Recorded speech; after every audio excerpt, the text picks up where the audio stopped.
From the Presidential Palace, Manila, Dateline Malacañang.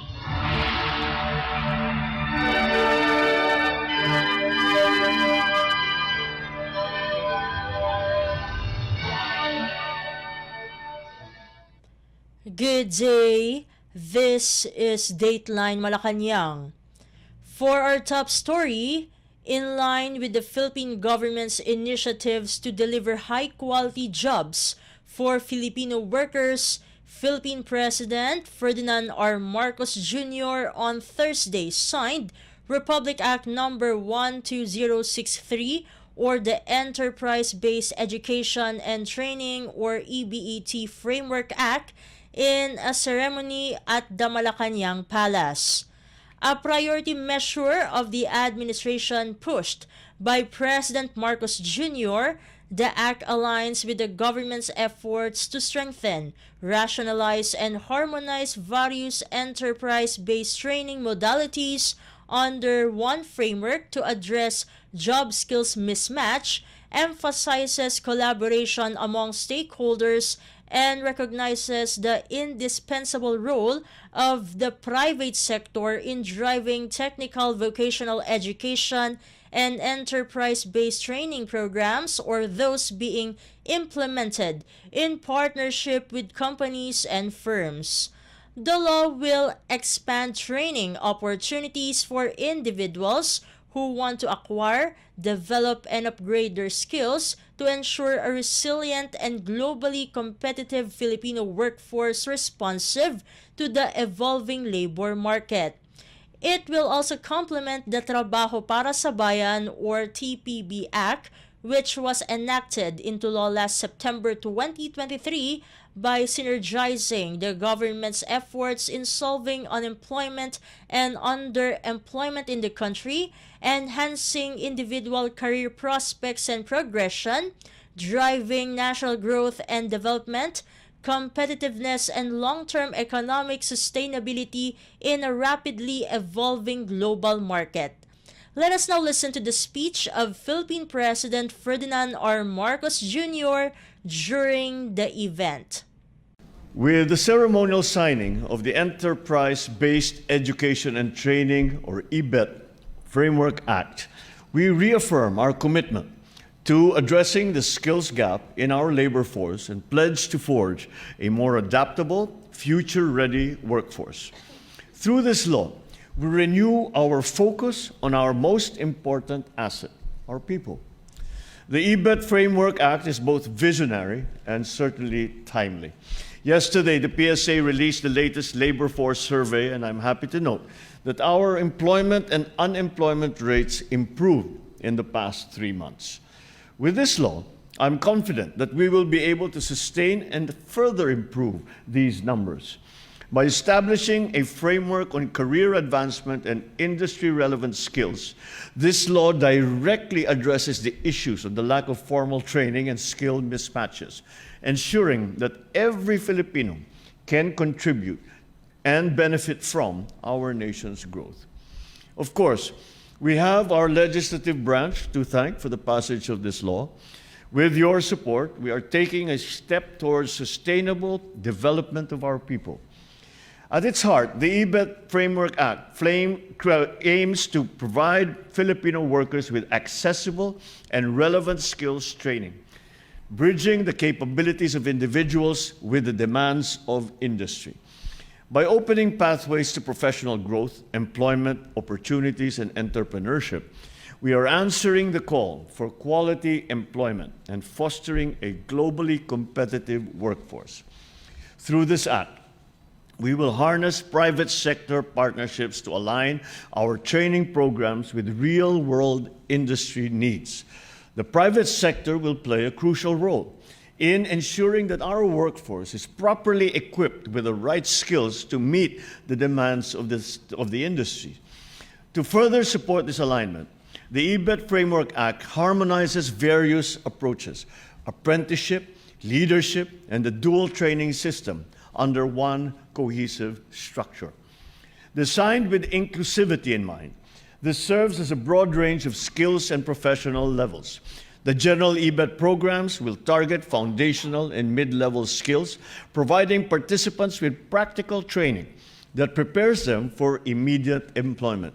And this is actually a key element of this EBET Act, in that we have seen so many livelihood programs that we initiated, especially at the local government level.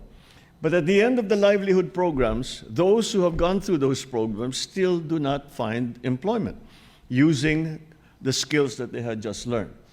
And that is why it is very important to synchronize our training and our skills training with the actual requirements of industry and the labor market. And that's why the partnership between private and public is critical. Because if we are successful in doing this, before a student or a trainee is finished with their training, there already is an available space in the labor market waiting for them, specifically defined by industry, and saying what we need are workers with these specific skills. And we will, in fact, help you to teach those skills. And once they are done with their training, then they can come and work for us. And that will address what we have all seen in all our efforts to increase labor, to increase employment. We have seen is the mismatch in terms of skills training and the labor market. This becomes particularly important in this day and age when, after the pandemic, everything has become different. And technology has advanced at a meteoric pace, and we have to keep up.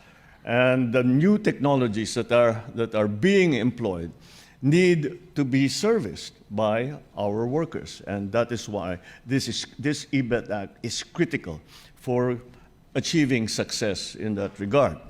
Through these programs, we prepare our people for these opportunities within just 6 months. For those seeking further advancement, apprenticeship programs will offer specialized training, building higher level competencies.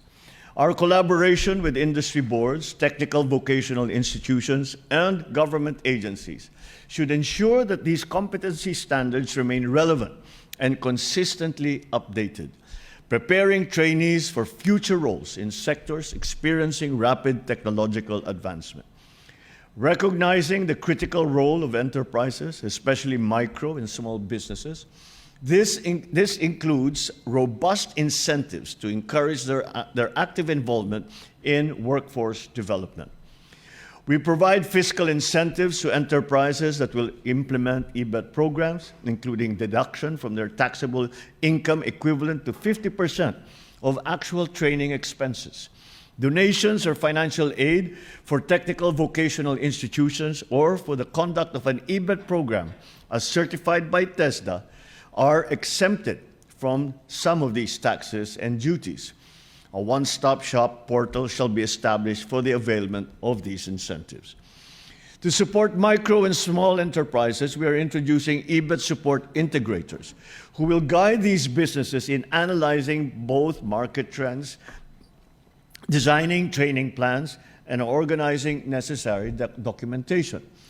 This targeted assistance will make it possible for even the smallest businesses to provide high-quality, industry-aligned training, empowering them to uplift their communities and the economy as a whole.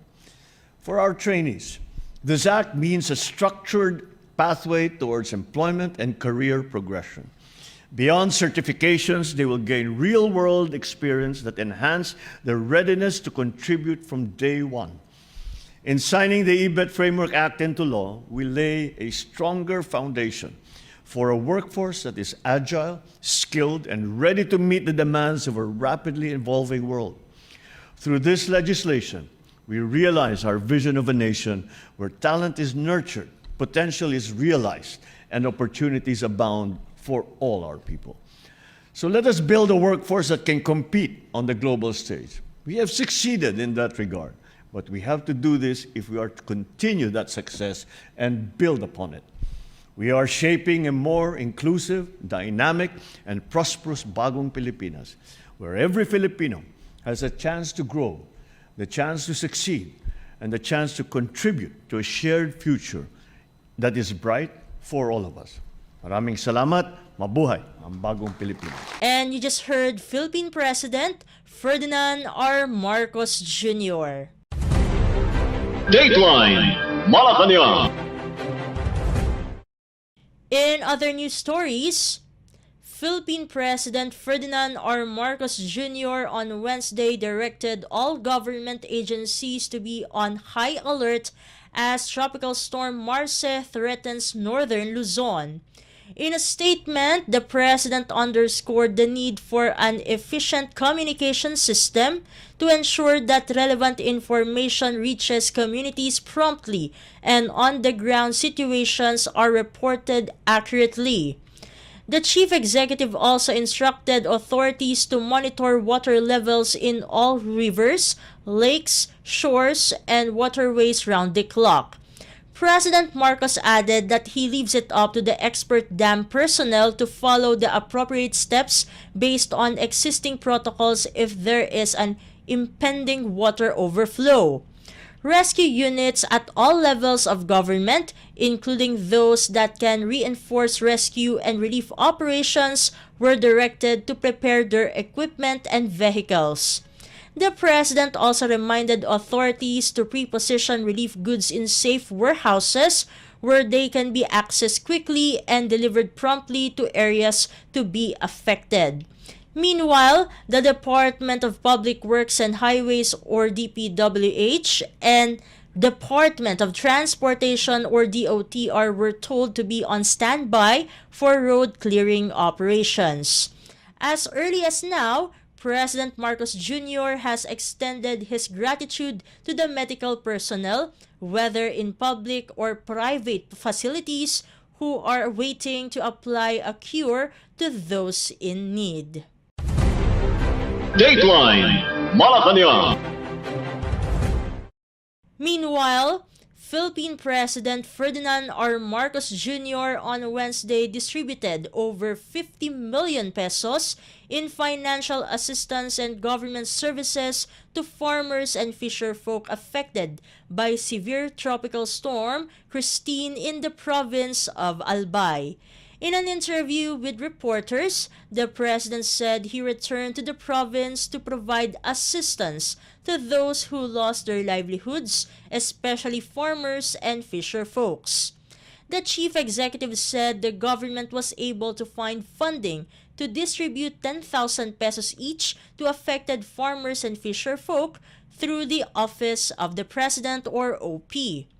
President Marcos hopes that the next time he returns to the province, it would not be because of another calamity but for other pleasantries. Of our assistance that we are giving, dahil nung una kaming napunta rito, ay pinag-usapan natin was the relief goods, yung rescue, lahat. Ngayon na medyo nalampasan na natin yung phase na yon, andito naman tayo para bibigyan ng tulong yung mga nasiraan ng hanapbuhay, ating lalo na yung ating mga magsasaka at yung ating mga mangingisda. Dahil alam naman natin, pagdaan ng bagyo, pagdaan ng ganitong klaseng baha, ay ang daming nasisirang tanim, ang daming nasisirang mga fish pen. Nakita nga namin ito nung unang bisita namin dito. Kaya sabi ko, hindi lamang yung binibigay ng Department of Agriculture, ngunit idadagdag pa natin, naghanap pa kami ng pondo, galing na sa Office of the President para matulungan, mabigyan ng tigsa 10,000 ang ating mga magsasaka at ang ating mga fisherman. Kaya naulit ang pagbalik ko rito at sana naman pagbalik ko uli rito ay hindi na bagyo ang pinag-uusapan natin at mapapag-usapan na lang natin yung Christine na naging maayos ang pagdala ng tulong para sa ating mga kababayan. And you just heard Philippine President Ferdinand R. Marcos Jr. Dateline Malacañang. Philippine President Ferdinand R. Marcos Jr. congratulated on Wednesday Donald Trump, who is poised to win his second term as President of the United States. In a statement, the president said President Trump's win is a triumph for the American people and the victory showed the world the strength of American values. Trump, who served as U.S. President from 2017 to 2021, currently leads U.S. Vice President Kamala Harris and is projected to win a fresh mandate from the Americans in the 2024 elections. President Marcos said he looks forward to working with Trump on a wide range of issues that will yield mutual benefits to two nations with deep ties, shared values, common vision, and a long history of working together. The U.S. has been the Philippines' long-standing military ally. The chief executive said the Philippines is fully committed to its durable partnership with the U.S. because it is founded on the ideals we share, freedom and democracy. Dateline Malacañang. Meanwhile, Philippine Ambassador to the United States Jose Manuel Romualdez said he is confident that the very strong economic relations between the two states would continue under a new U.S. administration.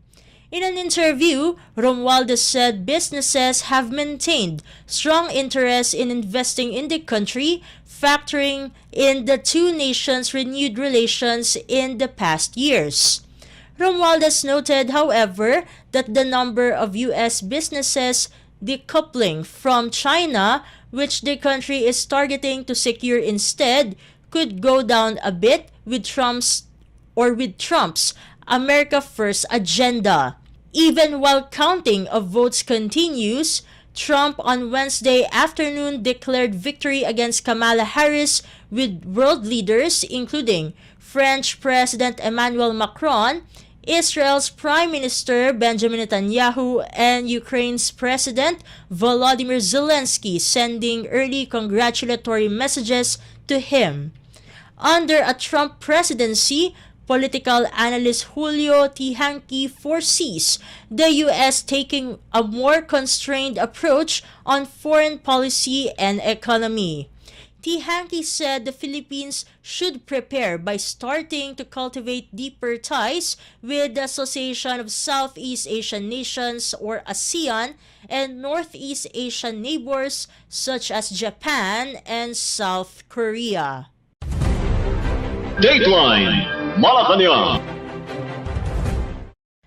Malacañang on Wednesday said that Philippine President Ferdinand R. Marcos Jr. ordered the Department of Agriculture or DA and Department of Budget and Management or DBM to expand coverage of the 29 peso Rice and Rice for All or RFA programs under the Kadiwa ng Pangulo program to lower rice prices.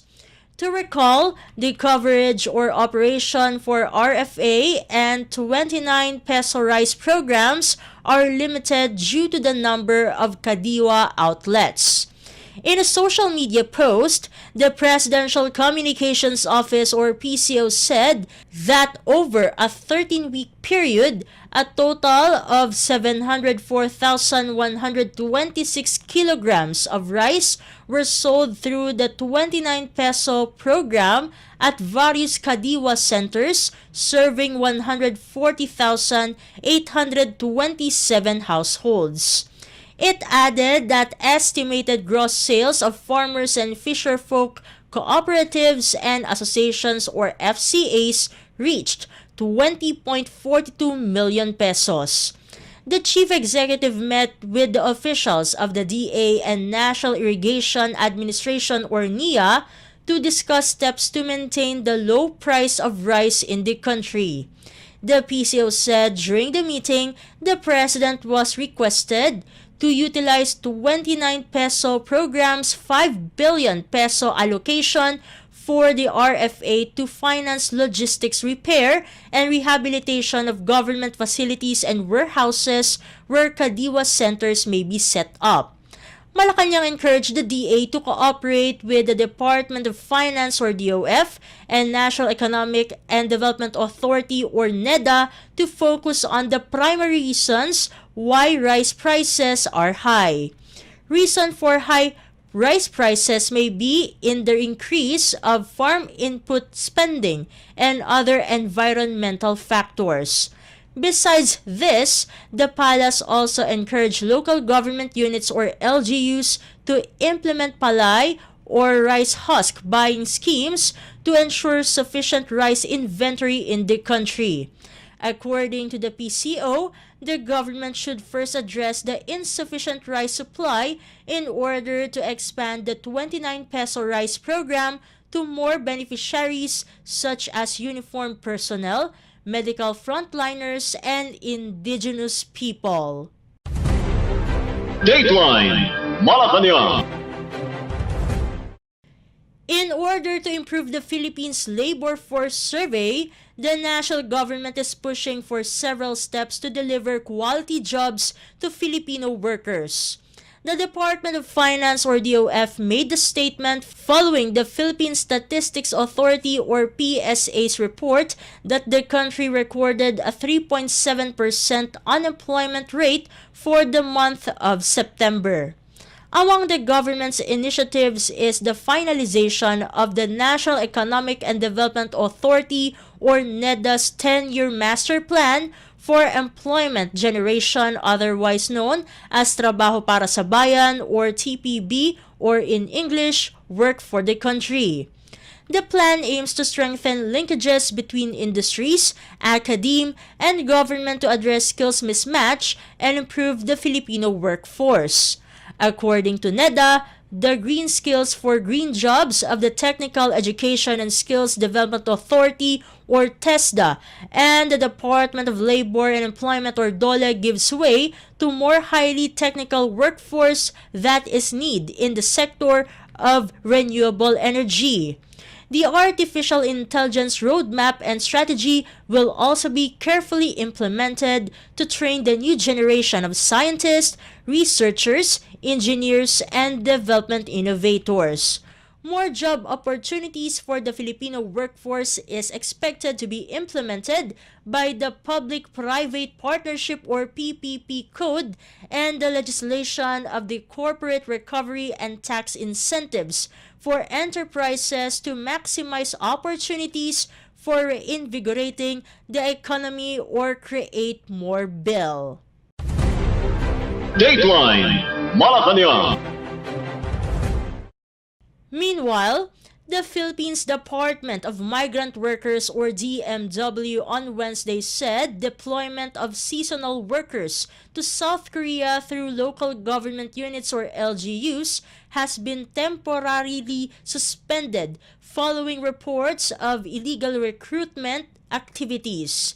In a press briefing, Migrant Workers Secretary Leo Kakdak said the decision is part of an ongoing effort to curb unlawful practices in the recruitment process. Kakdak said processing of workers under the Seasonal Workers Program or SWP to South Korea from 7 LGUs has been put on hold due to illegal recruitment.